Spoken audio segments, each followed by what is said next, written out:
Teenagers and summer jobs. It's an American tradition and a rite of passage. But this summer, many teenagers will find themselves without the jobs they want and the income they need. As a matter of fact, a Christian Science Monitor article last week cited a new study projecting that teen employment will be at its lowest rate since the 1940s. The piece goes on to offer the reasons why kids face such an uphill battle: a tight economy, older workers being forced into jobs traditionally held by teens, and, well, that's all, folks. Fortunately, we're here to pick up where the MSM, as usual, leaves off. Think about the jobs that kids have traditionally done over the summer, and tell me how much more likely you are to see grandma making fast food, bussing tables, washing dishes, and landscaping than an illegal alien. Let's face it, illegals aren't snagging jobs as brain surgeons or, well, news reporters. They are, however, taking jobs in the very fields where teenagers are competing. Equally disturbing is insourcing. Let's look at this strange case of Cape Cod. Two headlines from earlier this year tell the tale. In April, the Boston Globe published, "Cape employers left scrambling. Immigration impasse has high season arriving without foreign workers." It detailed how several Cape Cod resorts would be closing if they couldn't get more foreign imported labor. Yet just a month earlier, the same paper printed a piece called "The Teen Job Crisis" about inner-city Boston youth unable to find gainful employment. The drive to Cape Cod from Boston is about an hour and 15 minutes. So why are employers desperate to import workers from thousands of miles away while ignoring potential workers literally in their own backyard? Joe Gazzardi at VDare did the legwork on this one. His investigation found that when Cape Cod employers couldn't get their semi-legal slave labor, they lobbied on Capitol Hill. Edward Kennedy, long a fan of cheap labor and displacing Americans in any way possible, took up their cause by sponsoring a bill, which was ultimately defeated. Next, a delegation traveled to the Virgin Islands to recruit potential employees, while Boston remained only an hour and 15 minutes away. Then they sued the federal government, claiming that they had, quote, unfairly prevented their organizations from obtaining the visas critical to their continued operation. And in all of this, they made no serious effort to recruit or attract local Boston kids, who were still only an hour and 15-minute drive away. Can you smell the desperation? Professor Andrew Sum of Boston's Northeastern University writes, "There's clear evidence of displacement of native-born young adults by these new immigrants, a majority of whom are young, male, and poorly educated." He also notes that while over 3 million American youths are out of work, over 2.5 million immigrants are working in the exact same alleged tight market. Providing jobs to American kids is a vital part of molding them into hard-working American citizens with a good work ethic.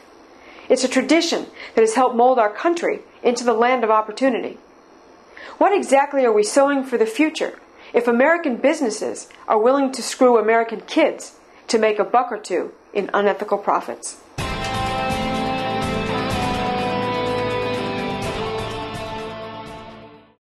The victim, Andres Benitez, possibly an illegal alien from El Salvador. The accused, Hernan Melendez, an illegal alien from Honduras. The charges, second-degree murder, assault with a dangerous weapon, and possession of a prohibited weapon. The story. At around 2 a.m. on January 28th of 2007, Melendez and two friends argued with Benitez behind the Old Ebbitt Grill across the street from the White House. At some point, Benitez retrieved a bat and attacked Melendez and his friends. Melendez took the bat from Benitez and beat him to death with it. When one of Melendez's friends tried to stop him, he was struck in the head for his efforts. Melendez ran, but about a block away, the police caught up with him, the blood-stained bat still in his hands. So how could our utterly feckless government have prevented this savage attack on American soil? Let me count the ways. Melendez was in the country illegally in the first place. Melendez had previously been deported. Twice. Yes, you heard that right. Melendez had entered this country illegally on at least 3 occasions. In fact, he'd only been in the country for 8 days this time around before beating Benitez to death with a baseball bat.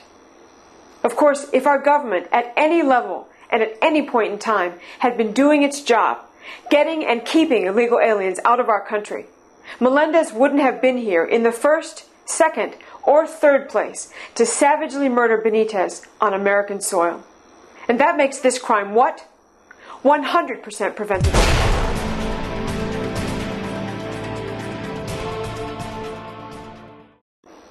The victim, a 92-year-old Tennessee woman. The accused, Francisco Barbosa, a.k.a. Francisco Sanchez, 35, an illegal alien from Mexico. The charges, aggravated rape and especially aggravated burglary. The story. On March 5th, Barbosa entered the 92-year-old woman's trailer, beat her savagely, waited until he thought she was dead, then raped her. In a fit of stating the obvious, police noted that this is a very sick individual. Barbosa had been living in an adjacent trailer with his brother and is believed to have fled to Mexico. His vehicle was found abandoned in Houston, Texas. Monroe County Police Chief Bill Bevins had this to say about catching illegal alien criminals and deportations in general. It's more difficult to apprehend someone you don't have a previous record on. They may have been deported, may have come back. They get back quicker a lot of times than we can get them deported, it seems like. Well, we couldn't agree more, Chief Bevins, and add that, of course, if our utterly feckless government had been doing its job, getting and keeping illegal aliens out of our country, this monster named Francisco Barbosa and Francisco Sanchez wouldn't have been here to savagely beat a 92-year-old woman, rape what he thought was her dead body, and run back to Mexico, where he should have been all along. And that makes this crime what? 100% preventable.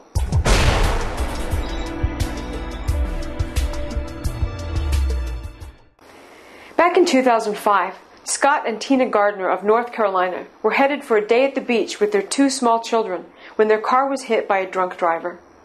Scott was killed in the accident. Tina was critically injured. The drunk driver pled guilty to second-degree murder and is currently serving a 17-year sentence.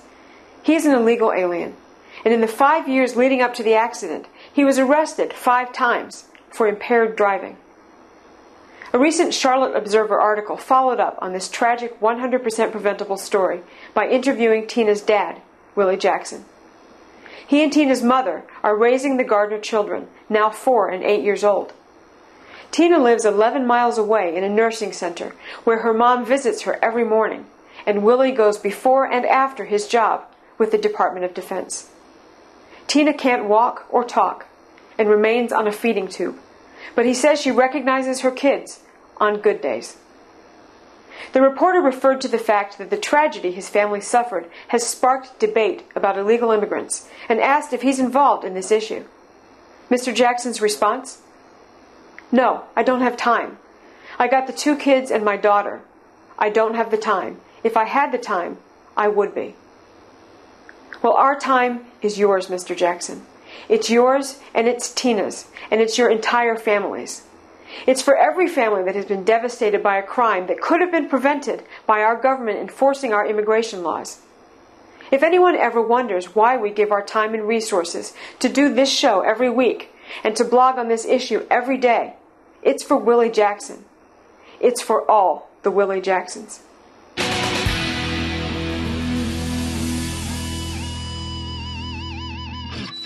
Thanks for clicking in to this week's episode of the Blogs4Borders video blog burst. This week's show proudly sponsored by No Illegal Aliens on YouTube, documenting the reality of the illegal alien invasion in southeastern Florida. They're currently working on a documentary detailing their efforts to combat local day labor sites. Keep your eyes peeled. You won't want to miss it. If you'd like to sponsor a show, send Jake an email at jake.jacobson@sbcglobal.net. And of course, if you appreciate honest reporting about the costs and effects of illegal immigration on our great nation, be sure to hit our tip jar at freedomfolks.com. And until next week, be vigilant, be vocal, and be unrelenting. We've got a country to save.